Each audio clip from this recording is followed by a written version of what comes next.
Magandang umaga sa lahat, lalo na sa ating butihing guro na si Ma'am Karen Y. Ramos Piso. Sa araw na ito, inaanyayahan ko ang lahat na makinig sa talakayan hinggil sa mga paksang sakop ng Active Searcher na Public Segmentation at Holes Encoding-Decoding Model. Halina't pakinggan ang mahahalagang konsepto ng mga nabanggit na paksa. Una na riyan ang Public Segmentation. Ano nga ba ang Public Segmentation? Tingnan ninyo ang larawan. So, pansinin ang larawan na nasa inyong mga screen. Tingnan itong mabuti at alamin ang ibig nitong ipahiwatig. Ano ba ang iyong napapansin? Ano ba ang naiisip ninyo nang makita ang nasabing larawan? Okay, mahusay. Ipinapakita sa larawan ang pagkakahati-hati ng grupo o populasyon. Kapag sinabi kasing public segmentation, ito ay proseso ng pagkakahati-hati ng grupo o populasyon sa mga maliliit na grupo o segment, batay sa mga pangangailangan, kagustuhan at interes. Ginagawa ito upang mas mabisang matugunan ang mga partikular na pangangailangan ng bawat subgroup. So ginagamit ito sa maraming larangan, kabilang na riyan ang edukasyon. So, ang public segmentation sa edukasyon ay nakatutulong sa mga paaralan at universidad upang mabigyan ng natatanging atensyon at serbisyo ang iba't ibang uri ng mag-aaral. Sa halip na isang one-size-fits-all o one teaching method fits to all na approach, ginagamit ang public segmentation upang makabuo ng mga espesipikong programa at estratehiya para sa bawat grupo, lalo na ng mga mag-aaral na may iba't ibang estilo sa pagkatuto. So, napakahalaga ng public segmentation sa edukasyon dahil nagbibigay ito ng patas na oportunidad para sa lahat ng mag-aaral na makamit ang kanilang mga hangarin at maging matagumpay. Pinapahintulutan nito ang mga paaralan at universidad na matugunan ang mga partikular na pangangailangan ng bawat grupo ng mag-aaral. Dumako na tayo sa kahalagahan ng public segmentation. Una, nagbibigay ito ng mas angkop na mga programa at serbisyo para sa bawat grupo ng mga mag-aaral. Pangalawa, tinutulungan nito ang mga guro na makapagturo sa bawat grupo sa mas mabisang paraan. At pangatlo, nagpapahusay ito sa kalidad ng edukasyon sa pamamagitan ng pagbibigay ng mas natatanging atensyon sa bawat grupo ng mga mag-aaral. Ngayon naman, tingnan naman natin ang kahinaan at kalakasan o yung tinatawag sa Ingles na advantage at disadvantage ng public segmentation. Unahin natin ang kalakasan o advantages ng public segmentation. Una, mas angkop na mga programa at serbisyo. So, nagbibigay ng mga natatanging programa at serbisyo na angkop sa pangangailangan ng bawat grupo ng mga mag-aaral. So, halimbawa, kapag mayroong mga mag-aaral na bahagi ng tinatawag nating special education, syempre iba naman yung estratehiyang ibibigay sa kanila. Pangalawa, mas mabisang pagtuturo at pag-aaral. So, tumutulong ito na mapataas ang kalidad ng edukasyon at makamit ang mga layunin ng mga mag-aaral sa pagtututo. So, dito rin binibigyan ng mga samot-saring estratehiya na angkop sa pagkatuto or sa uri ng pagkatuto or estilo ng mga mag-aaral sa pagkatuto. Pag-usapan naman natin ang kahinaan or disadvantages ng public segmentation. Una, maaaring magkaroon ng pagkakawatak-watak sa mga mag-aaral. So, syempre, masasabing maaaring magdulot ng pagkakawatak-watak sa hinang diskriminasyon o iba pang mga salik na nakaaapekto sa nasabing pagkawatak-watak ng mga mag-aaral. Pangalawa, maaaring maging sanhi ng diskriminasyon. So, sabi ko kanina, maaaring ang ibang grupo ay iba yung pagtingin sa ibang pang grupo ng mga mag-aaral. Maaaring ang grupo ng mga kabilang sa PWD or mayroong mga ibang tinatawag dito mga kapansanan ay maaaring iba naman yung tingin sa kanila ng mga normal na bata lamang.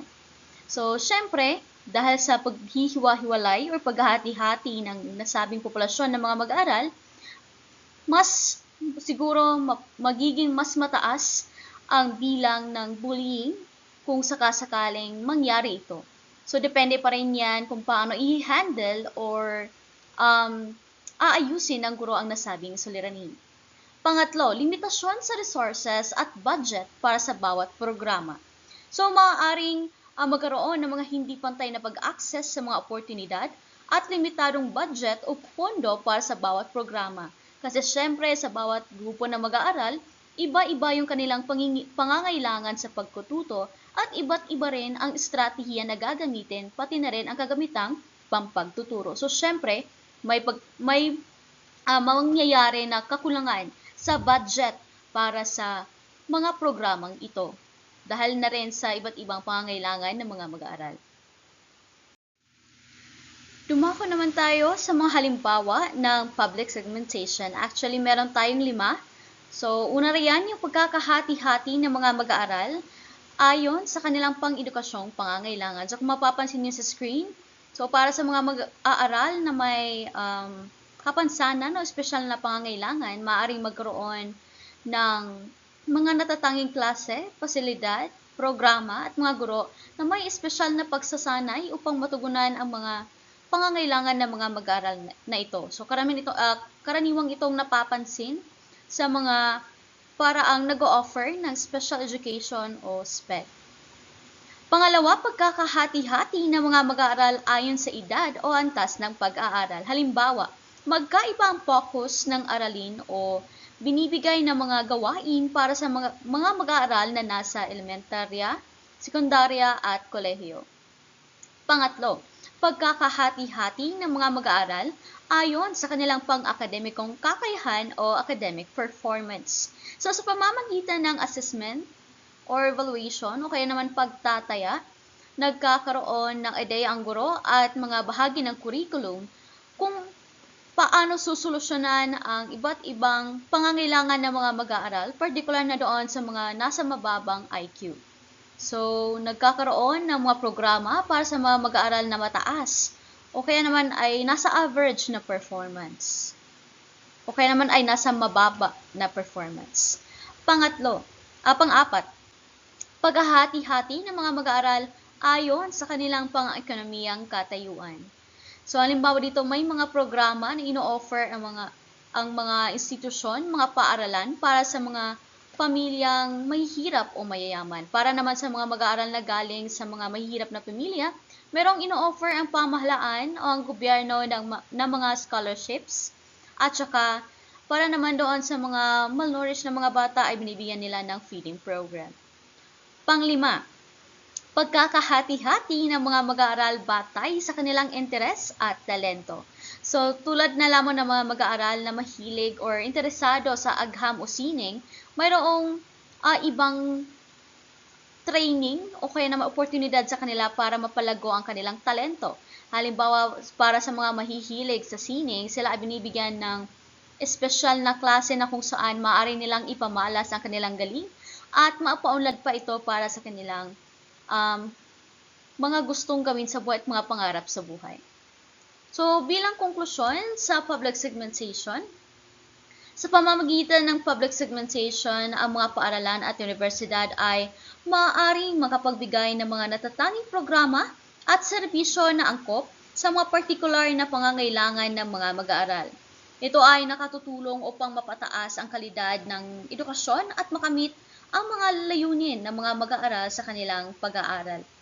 Para naman sa mga mag-aaral na mula sa mahihirap na pamilya o yung mga naghihikahos sa lipunan, sa ngayon meron na tayong free tuition sa kolehiyo at scholarships tulad ng CHED Tulong-Dunong Program, Insular Life Scholarship, Provincial Scholarship, UniFast, at marami pang iba upang makapag-aral ng libre ang mga individual na nais makapag-aral sa kabila ng hirap ng buhay.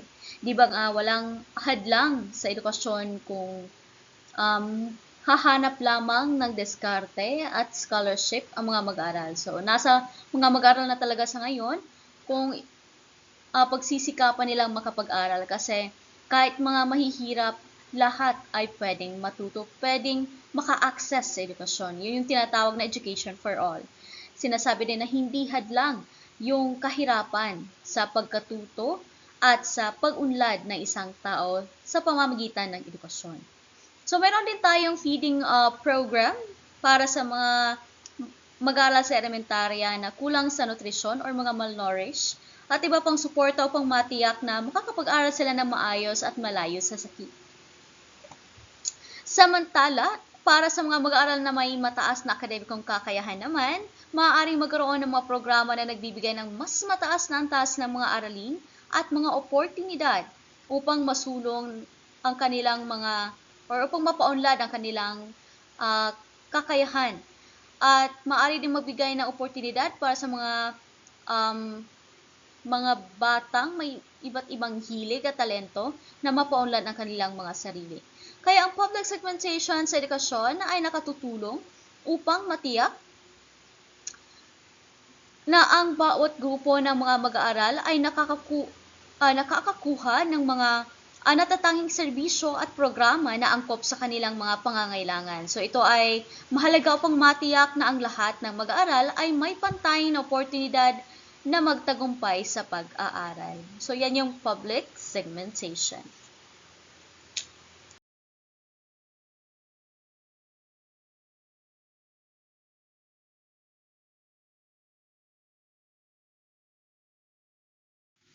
Maliban sa public segmentation, meron pa tayong isang model na bahagi ng active searcher. Ito ang Halls encoding, decoding model. Ano nga ba ang Halls encoding, decoding model? Kapag sinabing Halls encoding, decoding model, ito ay personal na ginawa ni Stuart Hall na kung saan ito ay modelo ng komunikasyon na ipinapaliwanag kung paano nai-interpret ng mga mambabasa o manonood ang mga mensahe o impormasyong nakukuha nila. Napakahalaga ng Halls model, encoding-decoding model, dahil ipinapakita nito na ang komunikasyon ay hindi isang simpleng proseso lamang, kung saan ang mensahe ay direktang naiintindihan ng mga mambabasa o manonood. Bagkus ito ay isang aktibong proseso kung saan ang mga mambabasa o manonood ay nagbibigay ng kanilang sariling kahulugan batay sa kanilang mga karanasan at pananaw. Pansinin ang larawang nasa inyong mga screen kung saan makikita nakikita ang proseso na pinagdadaanan ng modelo ni Stuart Hall noong 1973. So, meron tayong encoding at decoding. So, kapag sinabing encoding, ito yung, actually, ang encoding at decoding, sila yung dalawang pangunahing bahagi ng Hall's encoding-decoding model. So, kapag sinabing encoding, or sa Ingles tinatawag na sender, or encoder, so ito ay tumutukoy sa proseso kung paano ang mga tagapaglikha ng mensahe, or encoder, gaya ng mga manunulat, direktor, o tagapagpahayag, ay nagbibigay ng kahulugan sa kanilang mga produkto. So, ginagawa nila ito sa pamamagitan ng paggamit ng mga simbolo, imahe, at iba pang elemento upang maipahiwatig ang kanilang layunin at ideya. So, sa ikalawang bahagi naman, ang decoding. So, pansinin yung nasa letrang B na tao. So, decoding. So, ito ay nakapokus sa kung paano ang mga mambabasa o manonood or decoder ay nagbibigay ng kahulugan sa mga mensahe batay sa kanilang sariling karanasan, kultura, at pananaw. So, maaari nilang tanggapin ang mga mensahe batay sa intensyon ng mga tagapaglikha or dominant hegemonic decoding, makipagsundo sa ilang bahagi nito or negotiated decoding, o tutulan ang kahulugan na ibinigay or oppositional decoding. So, kung mapapansin natin bilang halimbawa dito, yung programang Rapid-Tulfo. So, yung encoder ay si Rapid-Tulfo, nagbabahagi ng samut-saring isyu sa lipunan. At yung mga manonood naman, yung decoder, kung saan nasa kanila na kung sino ba sa kanilang pananaw ang guilty o talagang nagsasabi ng totoo. At nasa kanila na rin kung paano nila bibigyan ng interpretasyon ang iba't ibang kaisipan, iba't ibang video, mga isyu na kanilang nasasaksihan. So, makikita din sa susunod na larawan na ito na nasa screen, yung iba't ibang pinagdaraanan ng mensahe. Kaya nagkakaiba yung interpretasyon ng mga manonood o tagapakinig o mambabasa. So, halimbawa si sender o si encoder ay gumawa ng isang kwento tungkol sa isang kaibigan at kinausap niya sa receiver tungkol dito. Ngunit ito ay dumaan muna sa tinatawag na um, tinatawag na hadlang sa komunikasyon na kung saan ang noise at sa iba't ibang factor din na ini-interpret ng decoder yung mga impormasyon batay doon sa physical na context, edukasyon, sa kanilang gender, sa kanilang ethics, sa kanilang tungkulin sa lipunan or katayuan sa lipunan at yung kanilang kultural na pinanggalingan. Okay, so kaya kapag sinabing Halls encoding decoding model, 'di ba sabi ko kanina, ito ay isang modelo sa komunikasyon na ipinapaliwanag kung paano ang mga mensahe ay nai-interpret ng mga mambabasa o manonood. So meron tayong tatlong paraan sa pag-i-interpret. Una riyan ang dominant or hegemonic code, pangalawa ay positional code at pangatlo negotiated code. So ipapaliwanag natin sa susunod na slide ang kahulugan ng tatlong paraan sa pag-interpret.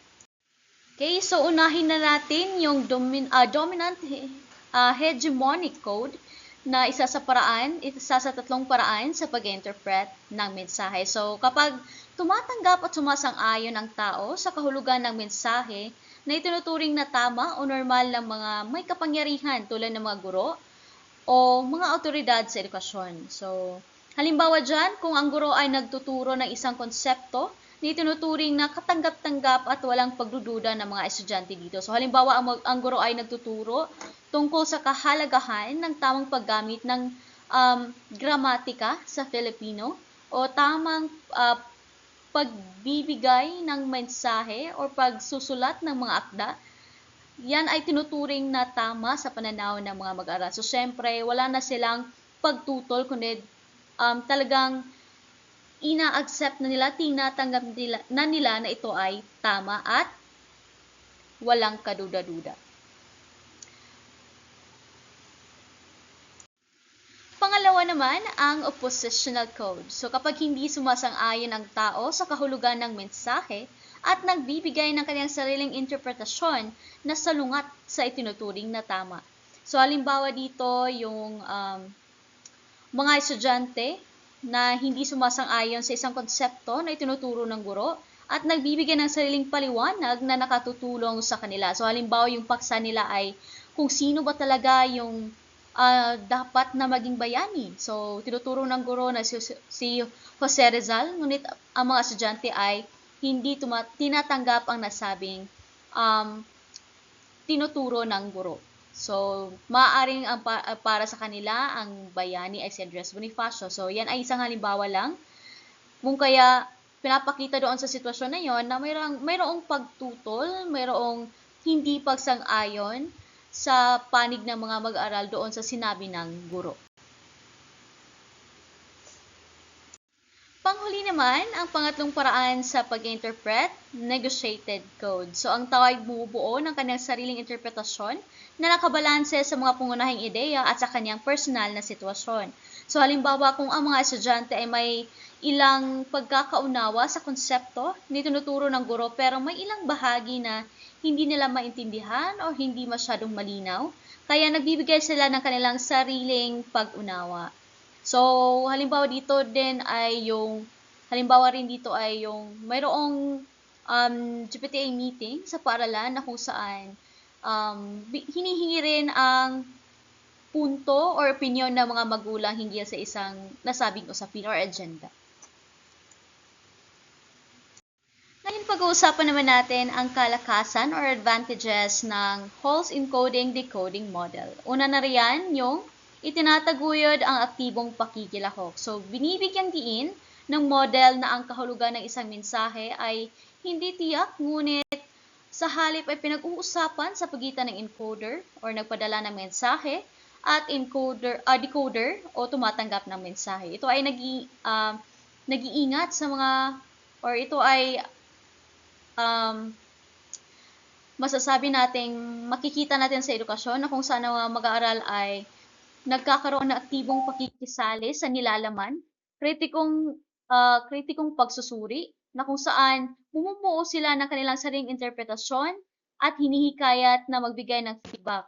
So, nagpapahusay ito ng kanilang pag-unawa at pakikilahok sa klase. Kasi syempre, kapag mayroong pakikilahok, mas natututo sila. Pangalawa, nililinang ang kritikal na pag-iisip. So, dito, sa pamamagitan ng pagkilala na ang mga mensahe ay maaring ma-decode ng iba, batay sa background at karanasan ng tumatanggap, ang model ay tumutulong sa mga mag-aaral na mag-alaga ng mga kakayahang pag-iisip or sa kognitibong aspekto na natutunan nila na tanungin ang mga palagay at isaalang-alang ang maraming perspektiba at sa pamamagitan ng pagsusuri at pagbibigay ng interpretasyon sa mga mensahe, ang mga mag-aaral ay nakakapag-isip ng kritikal at nakakapag-analisa ng mga ideya. Pangatlo naman, pinapaunlad ang wika at bokabularyo. So, ang modelo ay nakatutulong sa pagpapaunlad ng wika at bokabularyo ng mga mag-aaral sa pamamagitan ng pakikinig at pagsagot sa mga mensahe. Ang mga mag-aaral ay natututo ng bagong mga salita at paraan ng pagpapahayag na nagpapahusay sa kanilang kasanayan sa wika at komunikatibong kakayahan. Pang-apat, pinapahusay ang kakayahang makipag-ugnayan. So sa host encoding-decoding model ay tinutulungan ang mga mag-aaral na mapaunlad ang kanilang komunikasyon at pag-unawa sa pagitan ng guro at sa kanila mismong kapwa mag-aaral. So sa pamamagitan ng malinaw na pag-encode ng mensahe at pag-decode ng mensahe, mas mabisang na ipapaliwanag ng guro ang mga konsepto at mas malinaw na nauunawaan ng mga mag-aaral ang ibig ipabatid ng guro. So binibigyan diin ng proseso ng encoding-decoding model na mahalaga ang epektibong komunikasyon, kabilang ang pangangailangan para sa malinaw na pag-encode at mapapansin ang tama at batay sa tagapag-decode ng mensahe. So, maaari itong tulungan or maaari nitong matulungan ng mga mag-aaral na mapabuti ang kanilang sariling mga kasanayan sa komunikasyon, hindi lamang sa kanilang guro, kundi sa mga taong nasa kanilang paligid. Panglima, nagsusulong ng kultural na kamalayan. So, binibigyan diin ng model ang papel ng kultural at panlipunang konteksto sa pagbuo kung paano ang mensahe ay ini-encode at dinidecode. So, maaring mapapalakas nito ang mga pag-unawa ng mga mag-aaral sa iba't ibang kultura at sensitibidad sa iba't ibang kultural na balangkas. So, sa pamamagitan ng pagsusuri at pagbibigay ng interpretasyon sa mga mensahe, ang mga mag-aaral ay natututo na mag-isip ng mga bagay-bagay sa konteksto ng kanilang sosyal at kultural na kapaligiran. So, napapahusay din ito ang kanilang kakayahan sa pag-unawa at pakikipagkapwa. Dumako naman tayo sa kahinaan o disadvantages ng host encoding-decoding model. So, meron tayong tatlo riyan. So, kanina mas marami yung kalakasan or advantages kesa dito ngayon sa kahinaan. So, una na riyan, limitadong komunikasyon. So, ang host encoding-decoding ay maaaring magdudulot ng limitadong komunikasyon sa pagitan ng guro at mag-aaral. Dahil sa pagkakaiba sa kultural na pinagmulan at interpretasyon, maaaring magkaroon ng salungatan o hindi pagkakaunawaan sa pagitan ng dalawang kampo or partido. Ito ay maaaring makakaapekto sa kalidad ng pagtuturo at pagkatuto ng mga mag-aaral. Pangalawa, pagkakaiba sa interpretasyon ng mensahe o aralin. So, ang bawat mag-aaral ay may sariling kultural na pinagmulan at karanasan, kaya maaaring magkaiba ang interpretasyon nila sa nilalaman ng aralin. So, ito ay maaaring magdulot ng hindi pagkakaunawaan at maaaring makakaapekto sa kanilang pag-unawa sa aralin. At panghuli na kahinaan ng host encoding or decoding model ay limitadong aplikasyon sa iba pang aspekto ng edukasyon. So, ang host encoding-decoding ay maaaring limitado sa ilang aspekto ng edukasyon.